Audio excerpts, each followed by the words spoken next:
these times of uncertainty, it's all the more important that we keep collaborating, informing, and inspiring each other, so that we can be smarter and better tomorrow. Welcome to the Pakhuis de Zwijger Livecast.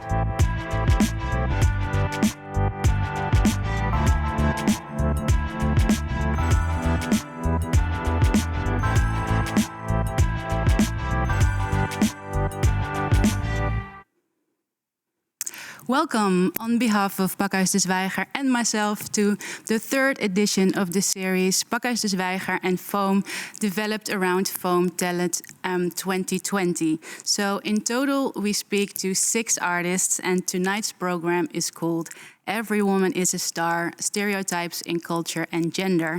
And we have not the least of artists with us tonight. We have Adji Dieye from Zurich. Hi, Adji. Very nice to have you with us. Hello. Hi. Hi. And all the way in Thailand, we have Kamonlak Sukchai. And we have to inform you that we're talking to her through a translator, so it will require some time in between to get the answers and the questions. So please have some patience with us. So hi, very warm welcome to you, Kamonlak, as well. Hello. Hi. So both of these artists, they actually create new narratives. So by raising questions on stories that are brought to us in different ways. So it's through advertising and branding in Adji's case, and through folktales in Kamonlak's case. But that's a very simplified way of saying it. So it's very complex and multi-layered work.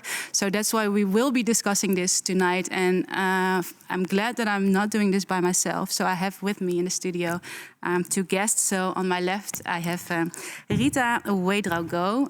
She is a freelance programmer and researcher. Welcome. Thank you.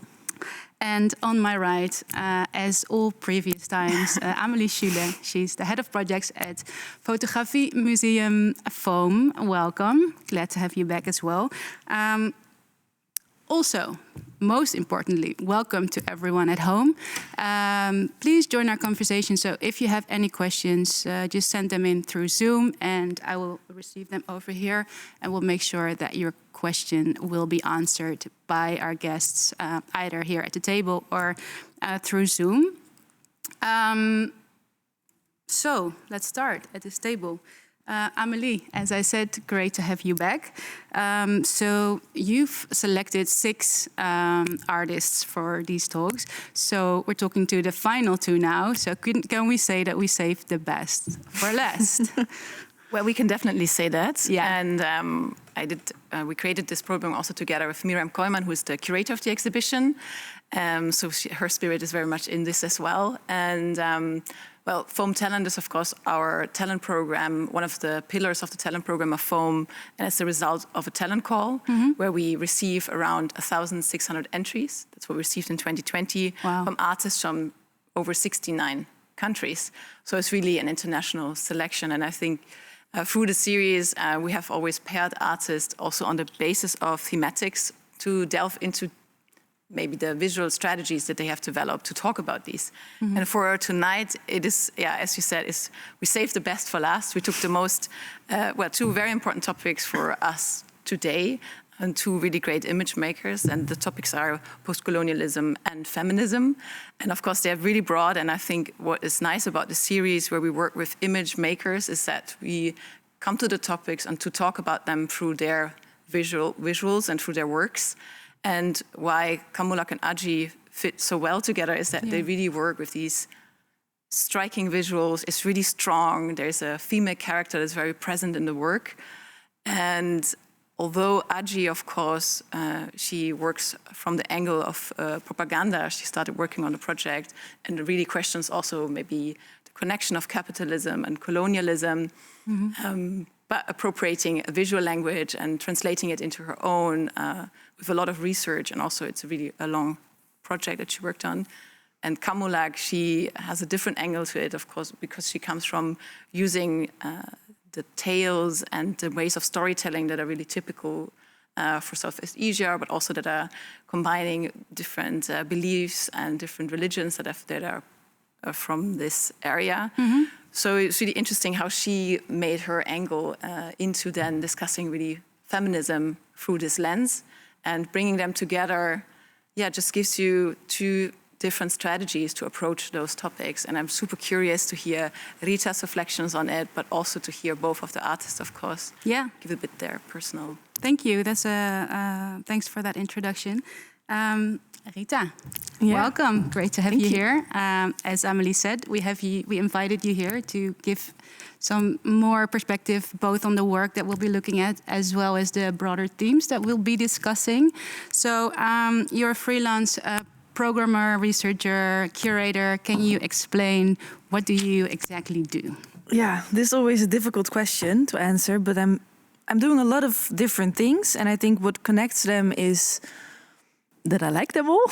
And in a way, what I'm doing is always informed by my interest in popular culture, in the African diaspora, my own positionality in it. I started as an anthropologist, or at least I studied anthropology, and I did my master's in anthropology as well. Yeah. So then I did my research at the National Museum of World Cultures, at the Tropenmuseum, actually at the Research Center for Material Culture, which is a research center for the ethnographic museums in the Netherlands. And there my big question was, what are the struggles and obstacles that you face as an institution whilst you're trying to decolonize, if that's even possible? Yeah. And so my interest is also in institutional racism, in the decolonization of institutions, decolonization of oneself. And now I work as a curator in different projects, and also as a programmer, and as a researcher, as a writer. So I do different things. So you came to the right place. I hope so, yeah. Well, welcome again. Thanks. Thank you. Let's move to our first artist. Kamonlak, hi. Welcome again. Very, very, very glad to have you with us here. The work that we'll be looking at is called Red Lotus. So could you please start by informing us on why the Red Lotus specifically interests you so much? So. จริงๆแล้วปั้นทำงานเกี่ยวกับเรื่องเพศและศาสนาอยู่แล้วเรารู้สึกว่าตัวเครื่องมือของความเป็นเรื่องเล่ามันเป็นเครื่องมือที่เหมือนเป็นอำนาจของเรื่องเล่าเป็นการส่งต่อจากรุ่นสู่รุ่นด้วยเนื้อเรื่องเหล่านั้นมันก็จะเล่าในเกี่ยวกับศาสนาแล้วก็เรื่องเพศไปด้วยค่ะ So she's always been interested and always questioning in terms of sexuality and gender inequality and what is the beginning and what is the root of it all. And in terms of her research, it said that folktales or fictional stories, even though they're fictions, but actually they are historical documents of human thoughts. They are the roots of human thoughts and how we behave and how we perceive the world and how we perceive the roles of women today. เหมือนเวลาเราพูดถึงเรื่องเพศแล้วก็ความเชื่อเกี่ยวกับเพศบางอย่างเนี่ยมันไม่ได้ถูกเล่าเป็น1 2 3หรืออะไรแต่มันจะถูกเล่าด้วยเรื่องเล่าว่าสิ่งนั้นเป็นแบบนี้เพราะอะไรแล้วสิ่งที่มันให้เหตุผลนั้นมันกลายเป็นฟิกชันหรือเป็นเรื่องเล่าขึ้นมา Okay, so for example, Red Lotus, although it's in fact an ancient fictional story, which is a perfect example of how folktales has impacted human thoughts and how they perceive the roles of women throughout generations. Yes. Okay, thank you. So, as I understood, that many people are interested in whether these folktales are actually true, whereas you are much interested in how they are used. So, why is this?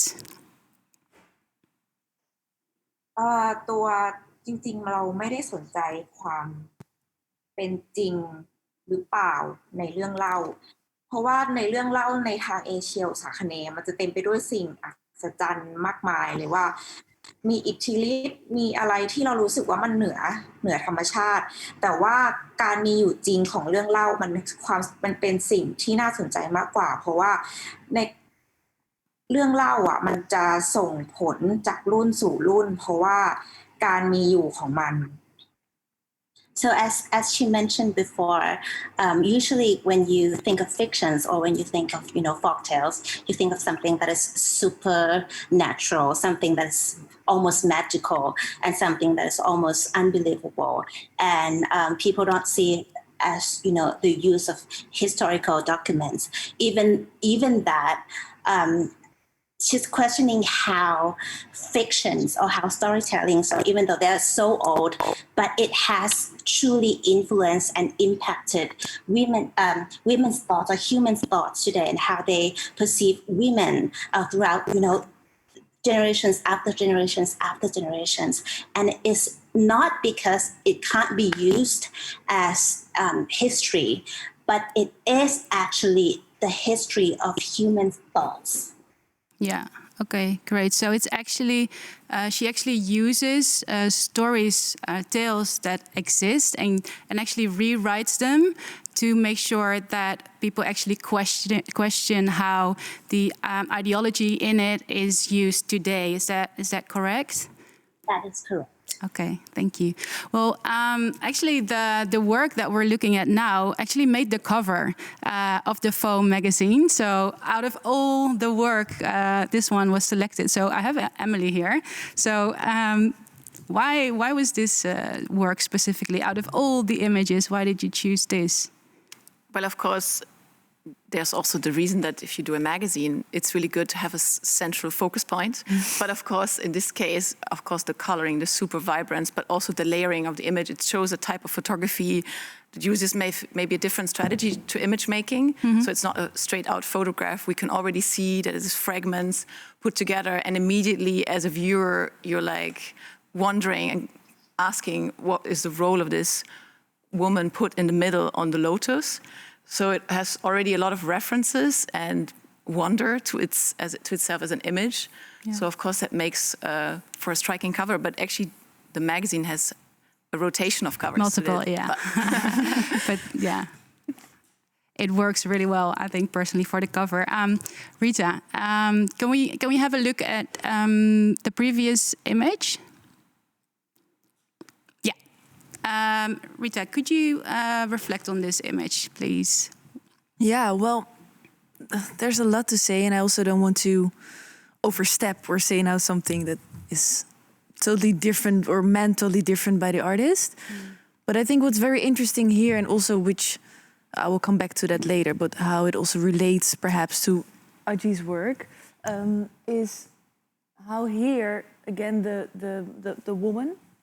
So also, again, the figure of the woman, what very evident in your work, I think, and how the tales, together with her own idea of who she is or can be, kind of fight with each other. So here, like, literally fight with each other, but also how she and her beauty and her passion or her sexuality is seen by another, in this case, the folk tale or...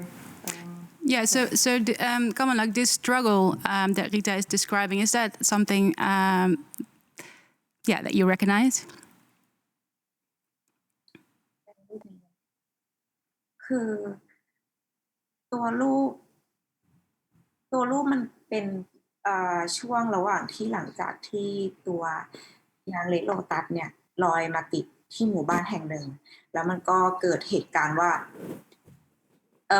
นางเปลือยมาแล้วก็ชาวบ้านก็เอาเสื้อผ้ามาใส่ให้ด้วยความที่ตกใจว่านางไม่ได้ใส่เสื้อผ้าแล้วก็เกิดการแย่งชิงกันว่าเดี๋ยวฉันจะเอาไปดูเองดูแลเองอะไรอย่างนี้ค่ะ Well, first of all, she's telling the story about Red Lotus, and this is in the beginning of the story. Red Lotus is actually a woman who was naked, and she was naked and float throughout the river, and then she was found in a village. And the people who didn't know where exactly she was from, where she was born, and how she was born, they decided to take her in and put clothes for her so she wouldn't be naked. But even that, she was struggling because they were like trying to I want her. So everybody wanted pieces of her, and that was when she was struggling because they were fighting to get her or to get pieces of her. Yeah, to make something out of her. Yes, Yeah. to make something. Right. Well, I mean, that's a really interesting story, but we're also very curious about the technique that you use. Can you explain a little bit about the way that you approach this storytelling?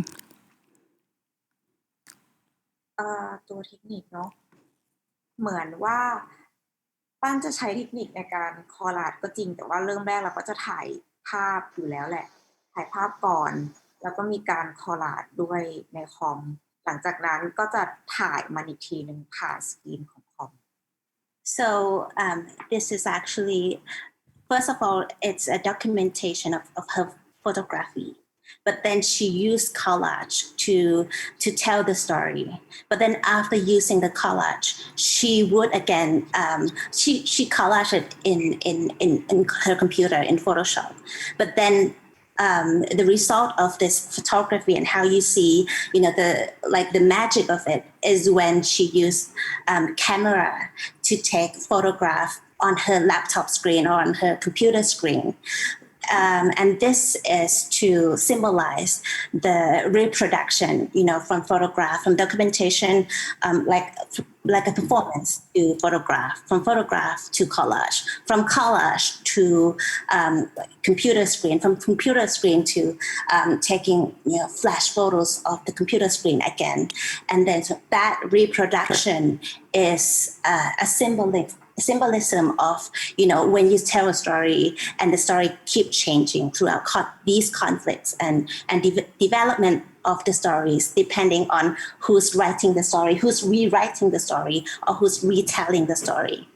เหมือนกับว่าตอนที่ปั้นถ่ายรูปแล้วก็คอลลาจในคอมมันคือการสร้างความมหัศจรรย์อีกแบบหนึ่งแล้วพอเราถ่ายรูปจากตัวสกรีนอีกครั้งหนึ่งก็เลยใส่ความอัศจรรย์เพิ่มไปอีกให้มันจะมีความรู้สึกว่าเหมือนเรื่องเล่าที่ถูกเล่าอาจจะจากเป็นเรื่องธรรมดาแล้วมันถูกสร้างความอัศจรรย์ขึ้นด้วยการส่งต่อในการพูดเนี่ยค่ะ Yes, so she highlighted what I just said before about, the reproduction of the storytelling and how the story is being told throughout generations, through many, many times, and how it has changed. And although I think that, for example, the photography that she takes from her computer screen has made this, magic flash lights in her collage photos. For example, this is a very, very ก็ good. อย่างรูปเนี้ย คือเป็นตัวอย่างหนึ่งที่รูปตัวออริจินอลที่ถ่ายก็จะเป็นผู้หญิงว่ายธรรมดาใช่ไหมคะแล้วก็ผ่านการคอลลาจผ่านการปรับแต่งสีให้ดูอัศจรรย์ขึ้นแต่พอมีการถ่ายผ่านแฟลชอีกทีเนี่ยมันก็จะทำให้รู้สึกว่าเหมือนเขากำลังสร้างอำนาจบางอย่างด้วยแสงแฟลช So she was saying that in this photo, it was originally a photograph of a woman sort of doing her hands like this. But the flash or the magic flash, the supernatural flash that comes in when she takes the photograph from her screens, which is the last reproduction of her work, which sort of showcase or symbolize how, when we see or when we hear a story, but then when we perceive it in a more supernatural way or other ways or almost magical way, adding things to the story. Yes. Thanks, Rita. You're nodding. Yeah. Would you like to respond to that? Yeah, I was. I think it's very interesting what you just said, and also how stories always change every second that anybody else tells it, but also over generations, and then also with literally different technologies. So also how different technologies bring upon new stories upon stories upon stories. I think it's very interesting and also amazingly visible in this way.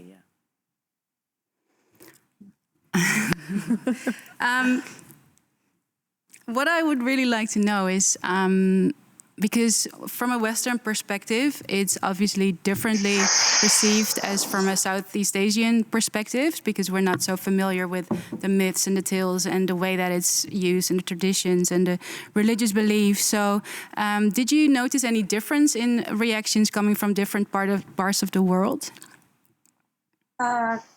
อย่างในเอเชียนตัวเราเคยไปที่ไต้หวันใช่ไหมคะแล้วก็มีฟีดแบ็กจากชาวญี่ปุ่นที่เขารู้สึกว่ามันดูจริงมากแล้วก็ไปเสิร์ชในอินเทอร์เน็ตอะไรเงี้ยว่าแบบเรื่องนี้มาจากไหนของส่วนหนึ่งในส่วนของประเทศไทยตรงไหนอะไร Of course, I think that when exhibiting in different parts of the world, the reactions would change depending on the background, depending on the culture of what that country or what the people have background or memories of. For example, when she exhibited in Japan, I think that the topic of feminism, the topic of gender equality has affected Japanese, especially Japanese women so much that they felt that it was so real and it hit them so hard in their hearts, and which she said that they would, go through all the myth, the Thai myth, and to understand it more. Because it really hit their hearts.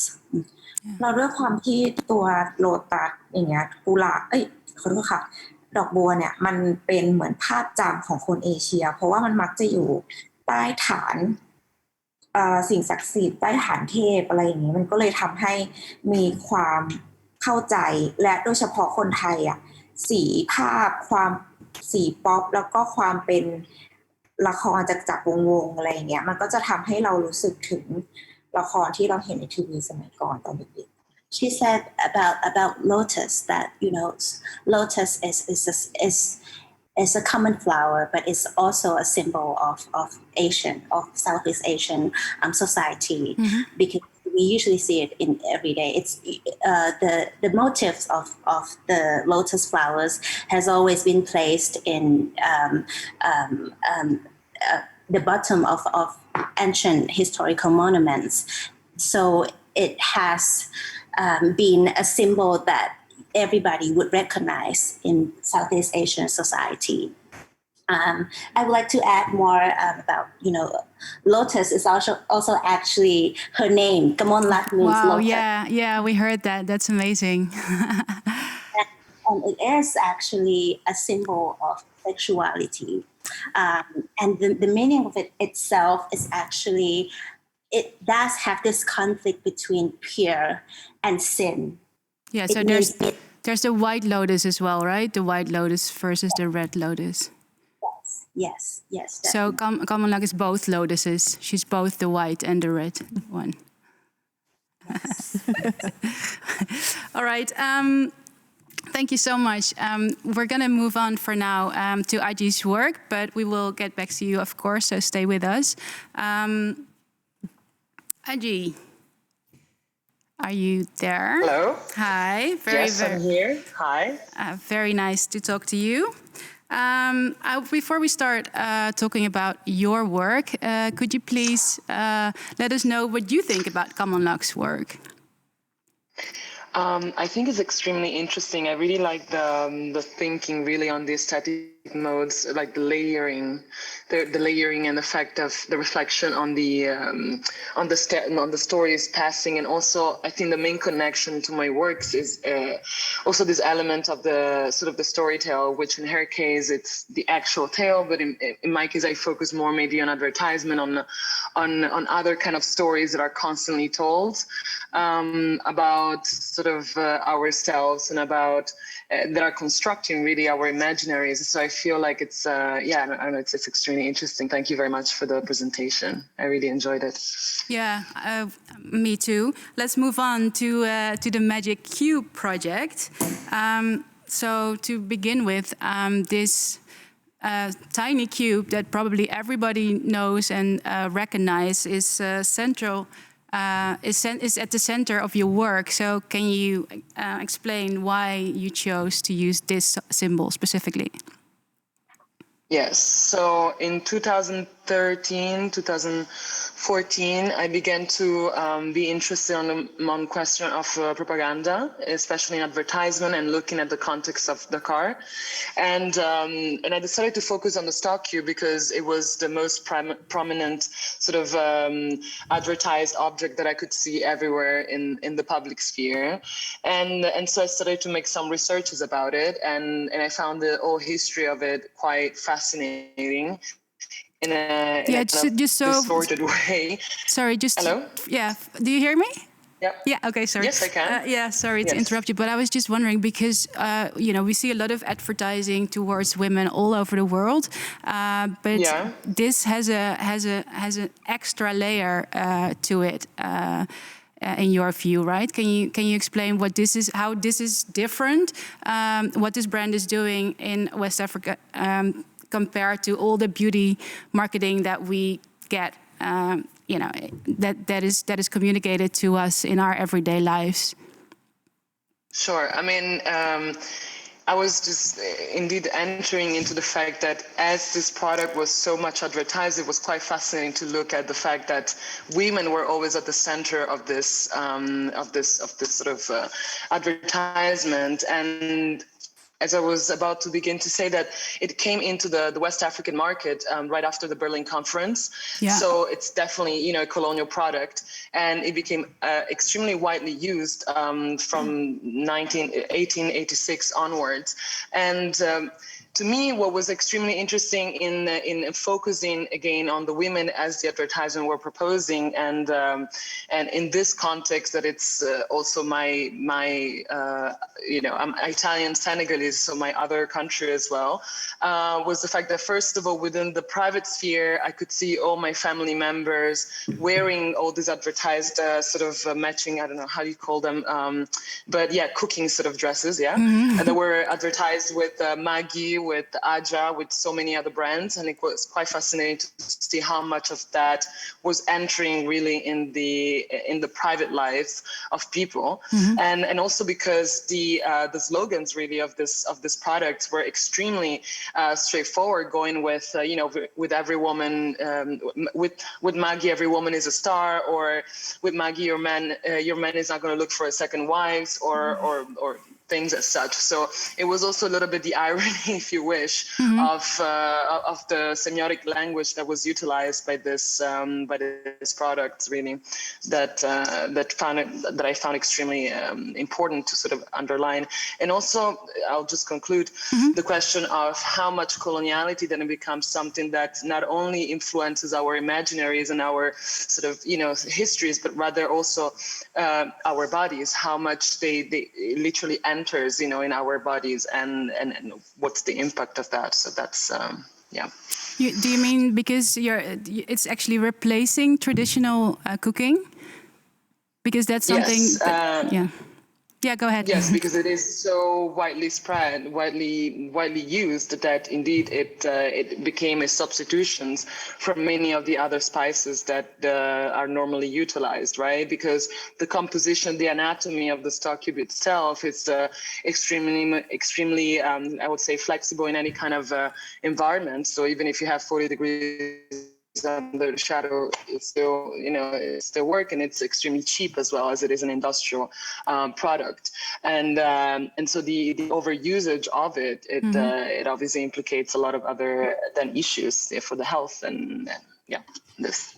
Yeah, so it's actually claiming to be the traditional way of cooking, the way that is communicating, and wow. Let's have a look at your work. Rita, can you reflect on this work? What do you think? Oh, there's so much to say. Yeah, start. One of the things that I think are very evident again in this work, and that's something that you've also highlighted upon in many other ways, but is like, okay, maybe I should have a very short introduction. My father is from Burkina Faso, so I also know the West African aesthetic, and I would say that also now what I find very interesting, what is happening in Western Europe, but I think if you can say the West, it's still a very popular aesthetic in the West now, a certain idea of what then Africa is. And this idea of Africa, which is this kind of Malik Sidibé, Keita idea. And I think what is interesting and where you also play with is that this same aesthetic and is now also being shown in different ways by different artists right now on the continent, but it's all mostly still from West Africa, but then very colorful. So the images we know from these photographers from the 50s, 60s are mostly black and white, and then we see these images with the super bright colors that are also in a way relatable to what you now see when you look at quote unquote African photography, but also African art in a way, like contemporary African art.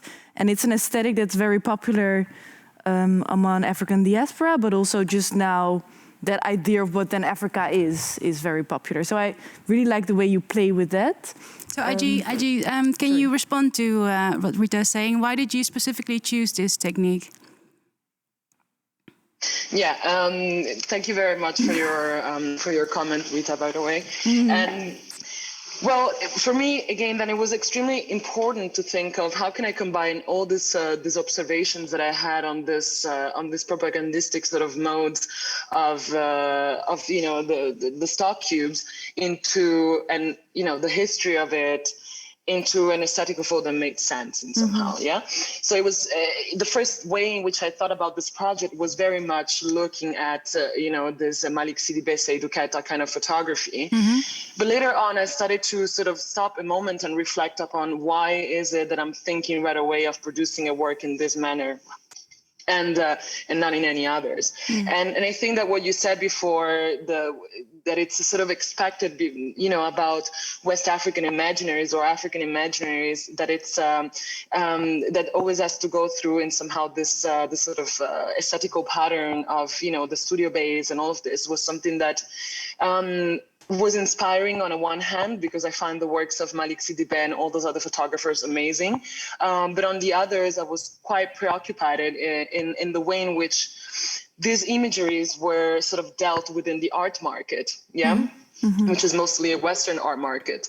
And so through my work, what I try to do, and that was also one of the reasoning why it took so long to sort of develop it, was how do I deal also with the white gaze, dealing with this material, and how can I give how can I confront it, towards this imaginary, towards a kind of tautological, I would say, sort of observation and criticism, of what is the aesthetic that represents West Africa, because I don't believe that it's necessarily only this, photographic way in which we can talk about this side of the world. And so this is a bit, what I wanted to say about, Thanks, that's very clear. So I was just wondering about the masks. Why did you choose to use the masks in some of the images? It was precisely for the reason that I just mentioned, meaning that how do I somehow confront again the white gaze looking at this material and potentially also fetishizing it, in a way that wouldn't reproduce that fetishization. Yeah. Mm-hmm. So what I found interesting was to look at how museums and collections also dealt with when, for instance, Pakhuis de Zwijger was alive. You had all the sets of where people could go and take pictures of themselves in the same way that he was used to do in the 50s, 60s, which he was extremely happy to do. And it was, I think it was something amazing while he was still here. But I'd rather see in this, how can I say, in this sort of portrayal aesthetic, more of a will, of looking. How can I say? It's like a way somehow to give back. What is it that they want to see? So you have like a white body that is holding a black mask, yes, mm-hmm. and that is presented itself as extremely traditional, as within this old magic cube imaginary space. And so that's to me the reason why I did that. Yeah. Rita, would you like to respond? Yeah. Or maybe I was thinking, because exactly what you just said about the white gaze is also something I'm thinking about a lot. So it's also, but like, and that's why I think it's interesting what you see in the image right now, how you in a way people are claiming back the gaze, because they then, and then by they I mean the image or the subject on the image claims back the space by deciding what you see. In a way. So in that way, you're confronted back again with yourself as the viewer, or at least that's how I perceived it. Yeah. I think it's very powerful. Yeah, it does a lot. Thank you. So I'm also very curious about the other reactions that you got. Actually, did Nestlé, the mother company of Maggie, actually ever respond to this work? Did you hear anything from them? No, not really. No, I mean, once upon a long time ago, when I did my first presentation of this Maggie project in Dakar, which was during a biennial, I don't remember, 2014 maybe. And I remember that I received an email from Maggie Senegal asking me to acquire the work, but then eventually that didn't work out, so we didn't do that. But that was about it, yes. That was about it. Because when did you release this work? So I began it again in 2014 to sort of release it, but it took me quite a while to finish it, to find a form that made sense. So up until 2019, I continued it. Yes. So this is like this image is part of the first chapter of Magic Cube, and the others are So it's evolving. Yeah. Right. The work's evolving. So has the work actually been seen outside of the art-related context? So actually women in Senegal and other West African countries, have they actually seen this work as well? Did you get any reactions from them? Yeah, I did. The biennial is still an art context where people are engaged and anyone is invited to go in. So the biennial photography in Bamako, which was an extreme honor also to be shown in this project specifically in Bamako, as it is the homeland of all those other amazing references that I used for this project. And what it's interesting is the fact that what people are people get it right away when they see this project. I don't need to be explaining all those layers that I'm also happy to be describing, because that's how I thought of it. But it's really beautiful to see the immediacy of people just understanding it, even though they're not in the arts or not necessarily interested, I don't know, in photography or whatever. It's clear. So that's Thanks. I would like to know actually from Kamonlak what she thinks of your work, if we can.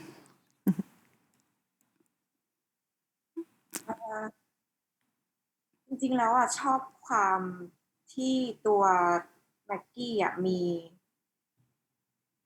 มันมีความเป็นเครื่องมืออ่ะไม่ต่างกันกับความแบบของเรื่องเล่าของป้าเนาะแล้วเหมือนตัวเครื่องมือนั้นอ่ะมันก็ส่งอุดมการณ์เกี่ยวกับเรื่องเพศมาด้วยอะไรอย่างเงี้ยค่ะ She said that she can truly see the connection between her work and her work. In terms, it's there are the storytelling. For example, her work says about the story about contemporary consumption, contemporary capitalism in terms of advertisement, which is a storytelling that has affected how we treat women today, or how the women are perceive themselves, or how we perceive women, or the role of women today. Yeah. ในสัมภาษณ์ไปเห็นในสัมภาษณ์ของโฟมมาชอบที่มันเป็นประโยคหนึ่งที่ว่าถ้าคุณใช้แม็กกี้แล้วสามีคุณจะไม่มีภรรยาน้อยอ่ะมันทำให้เห็นโครงสร้างเลยว่ามันยังคงให้ผู้หญิงอยู่ในครัวอะไรอย่างเงี้ยค่ะ The sentence that really struck her of what you said before is the sentence that said the man is not going to look for a second wife if you use Mackie. It really highlights how we dominate women, and how women are usually seen only in kitchen, or to cook or to clean, or being dominated and domesticated within the house. Yeah. I think that's something that's being gladly discussed a lot around the world, our restricted gender roles. So thanks also for reflecting on the work of Adji.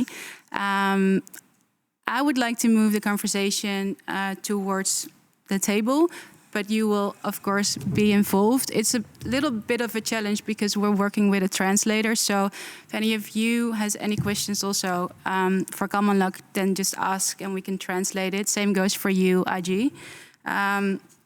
So having heard all this commenting on their work, is there anything that you would like to bring to the table? Yeah. I'm still trying to it's a lot. Get it all together and make sense of it, or for myself at least. I would like to. Can I ask a question? Sure. Yeah. I would like to know from Adji. I don't know if you have any reflections on this, but if you compare with Kamonlak's work, there's women are very evident. And you see very clearly, or at least that's how I perceived it, how women are being forced into certain roles, and then again how the subject on the image is taking back that gaze. And I think in a way that's how I also connected to Adji's work. So how the subject in her images is either taking the gaze, so there's this image of the woman laying. You can see it a little bit now on the screen besides us. But the woman laying on this cushion on the floor with all the and I think there it's very interesting how it's not as if perhaps we look too, but she is taking the gaze. So she is demanding on which terms we can or cannot look at her. And also it makes you almost awkward looking at her, because you're like, okay, well, is this really my place to look right now? And I would like, this is a very long intro, but I would like to know... What's the question? From Adji, how... was there a difference, because it was a long research, was there a difference in the images you took in the beginning, where you had women really facing the camera, or not facing the camera, or masked, or how did that change within the project? Well, it came about more of I don't know, it was just like a technical experimentation. So for a few years, I continued to photograph in a way that was always replicating the studio set. So having, a backdrop that had all the Maggie advertisement, and then I was sort of composing everything, yeah. But I found it at a certain point to be quite limiting into like, what is it that I could actually do with this, I don't know, with this whole subject that I decided to tackle. And so I started to get more on, I don't know, I still worked in the studio, but I started to crop the images and then recreate the background as I wanted it to be. And it sort of freed me a little bit more into like, I don't know, a language more fluid and very direct in what I wanted to say. And also, you know, the fact of trying not to only just, again, replicate, you know, the same studio, the same positions as, you know, those iconic images of Keita and Sidibé. So like, what is it that I could bring in also as a bit of a fresher generation to say something, I guess, yeah. So that's how it came about. Yeah, thank you. So in a way, also, can I have? Sure, go ahead.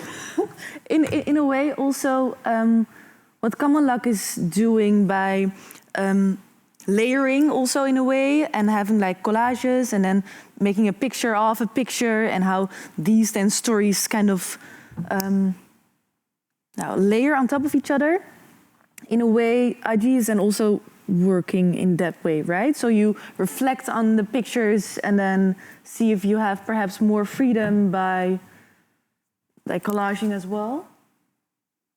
Yeah, I mean, it's again really a question of being fluent within, you know, the spectrum of photography, and not just having to think of, okay, I want to be creating the references to that kind of, so therefore I have to be working in the same exact way. Mm-hmm. It sort of came to a point where I had more ownership of the image and of what is it that I really wanted to say. And that was still present when I began the project, but I was sort of missing perhaps some, I don't know, some point. I was blocked. It can happen.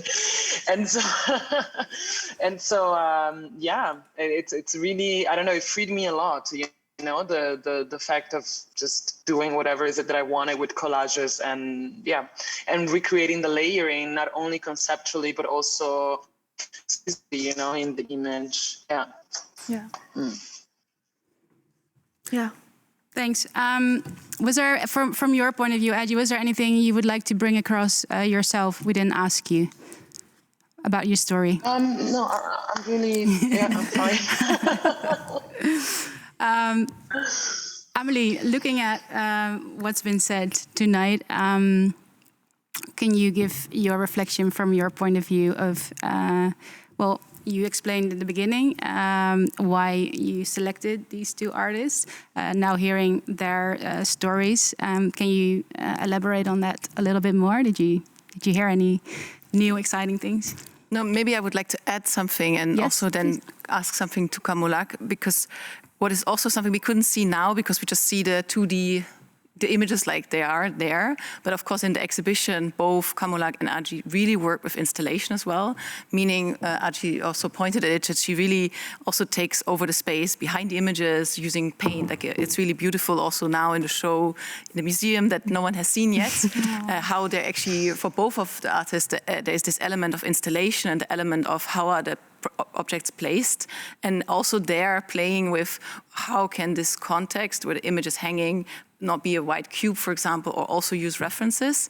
And in Adji's work, of course, we see it also through how she installs the images themselves. But maybe, Kamonlak, you want to say something about how you also choose the frames in a specific manner. You work with wallpaper, so the fragment of the story is also present in your presentation.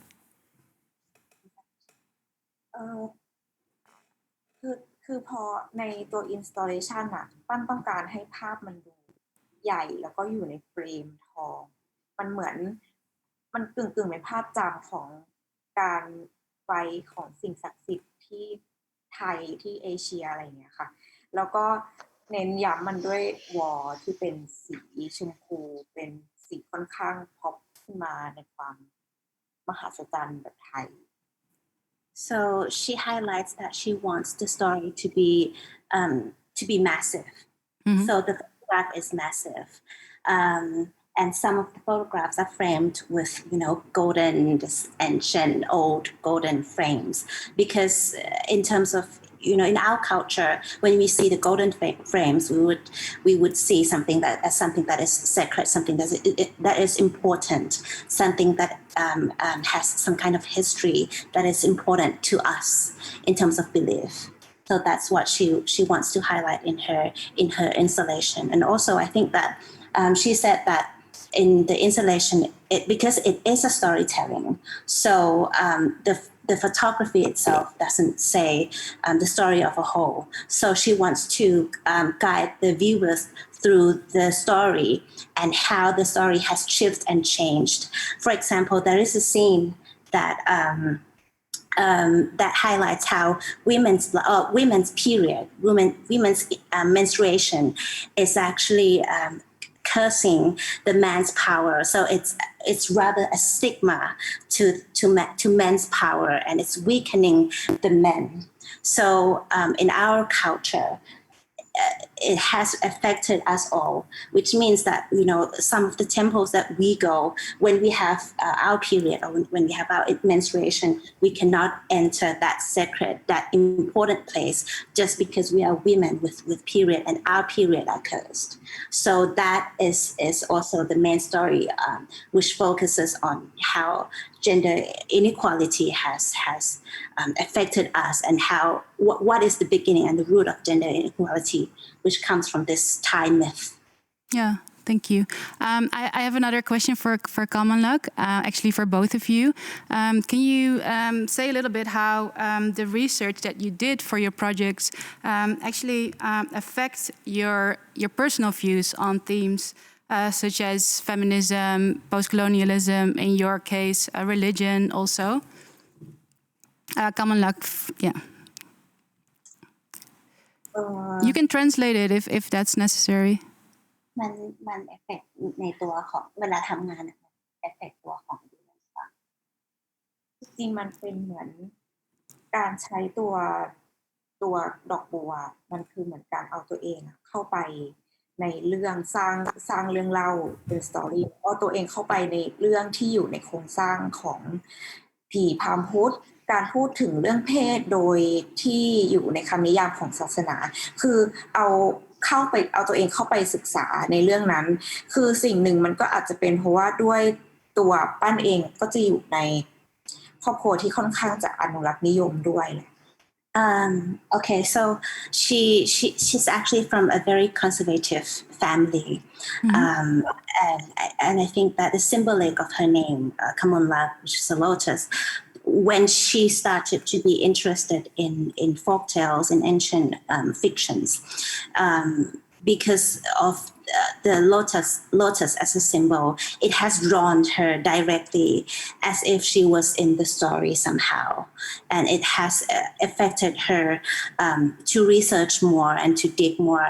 So she would have true understandings of what is the origin of gender inequality and how females are being treated this way or dominated this way in the contemporary world. And I think that it is because of that understanding of how she wanted to research more.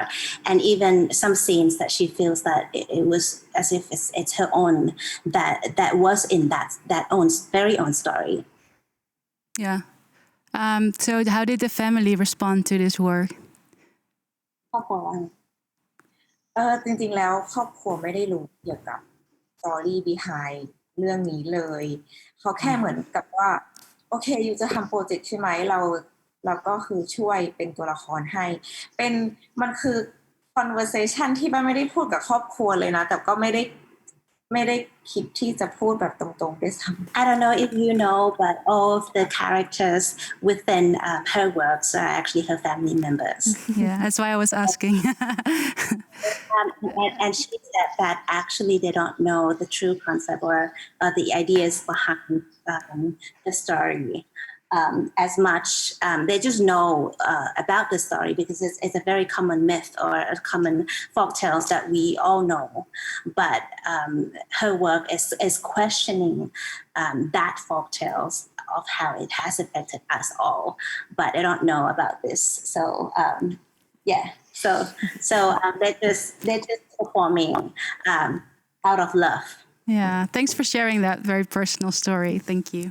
Adji, for you, the same question. How did your research influence your personal view on these big topics, these big themes? Well, I think that it's more like my political views that have influenced my research than the other way around, meaning that it's the research becomes a space in which I sort of managed to find a language to really give my political views also on these matters that in this case are having to do with neoliberal sort of colonialism that we have through objects, through food, and through many other things, and the other thing that I'm also very interested about, it's the question of the public sphere and how much of that and the political signs that are present in the public sphere, those going from the advertisement to constructions of institutions or whatever else sort of influence the storytelling that we have then of ourselves and the way in which we perceive ourselves. So I think that, again, what I'm doing, it's rather, it's pretty evident, I think, in work. That these are my political views, really. So I had a great question coming in. Do you actually use the Maggie cubes yourself? Well, for a long time I did not, and then sometimes I have to say that I'm also weak, and it might happen that a little quarter. It's convenient. In some soups. Yeah, we're all human. I tried to go with the bio one. Yeah. We're all human. We're heading towards the end, so I would like to ask you, Adji, what are you currently working on? Well, at the moment, I'm continuing a research I began in 2019 on the National Iconographic Archive in Dakar. And I'm very much interested on, and again, always the matter of the public sphere and how we're sort of building the urbanistic sort of aspect, of a city, especially always in Dakar. And yes, so I'm kind of looking into this relationship of how much, an iconographic archive can be influential in sort of telling today's like struggles that people can be living in a postcolonial sort of space. Cool. And pretty much that in a very vague. So in the meantime, when people would like to see more of you, where can they find you? Your Instagram, website? How can they find you? My website, it's www.adjidieye.com. Yes. Thanks so much. Kamonlak, for you, the same question to finish as well this conversation. What are you working on currently? ตอนนี้คือเป็นเหมือนช่วงรีเสิร์ชเพื่อทำเด็กโลตัสเพิ่มแต่ว่าเป็นเหมือนโลกคู่ขนานของไอตัวเนื้อเรื่องเดิมเนาะแล้วก็เป็นโปรเจกต์ที่ทำบุ๊กที่เป็นคอนเซปต์บุ๊ก Okay, so she's researching more, which is also like a parallel universe, a parallel series that goes with Red Lotus. So she's digging towards more in terms of, the combination between religions and how it has changed. So from animalism to Brahmin religion to Buddhism and how it has shaped us to today. So she's working on that into a bigger series. แล้วก็ตัวตัวโฟโต้บุ๊กก็จะเป็นกึ่งคอนเซปต์บุ๊กที่เป็นเรื่องเล่าเรื่องเดียวกันแต่ถูกเล่าจากจะเรียกว่าเป็นศิลปินต่างกันก็จะมีเป็นเหมือนกลอนภาษาไทยแล้วก็กลอนภาษาอังกฤษแล้วก็เป็นเนื้อเรื่องที่เป็นการ์ตูน She's also doing a photo book, but the special thing about this photo book is actually made from different artists the photo book is Red Lotus, but it is translated or is told by different artists. For example, there's Thai poetries and collage photography from other artists of how they are reflecting on Red Lotus. Oh, wow. And that's amazing. And where can we get it? Where can we get it? ยังไม่ได้ทำแต่ว่าเป็นโปรเจกต์ที่กำลังทำ Okay, she's doing it now. Okay. So it's ongoing. So when it's finished, she will launch. And are you gonna launch on your website? yes อ๋อคิดว่าน่าจะเป็นปี So she's gonna launch in her website next year. Yeah, okay. Well, we will be looking forward to that. Thank you so much for joining us tonight, both of you, all three of you, to be precise. And thank you, Rita and Emily, for joining me here in the studio tonight as well. I think it was a great conversation. It was the final edition of the series that Foam developed around Foam Talent. 2020 in collaboration with Pakhuis de Zwijger. Hopefully we will be able to visit the exhibition soon in person, but in the meantime, if you get the opportunity, please visit the virtual exhibition. It's really worth it, I can promise you that. And for Pakhuis, there's livecasts every day, so all different kinds of topics. So check the website regularly for the program. So for now, have a good evening. Thank you so much for tuning in, and see you next time. Bye.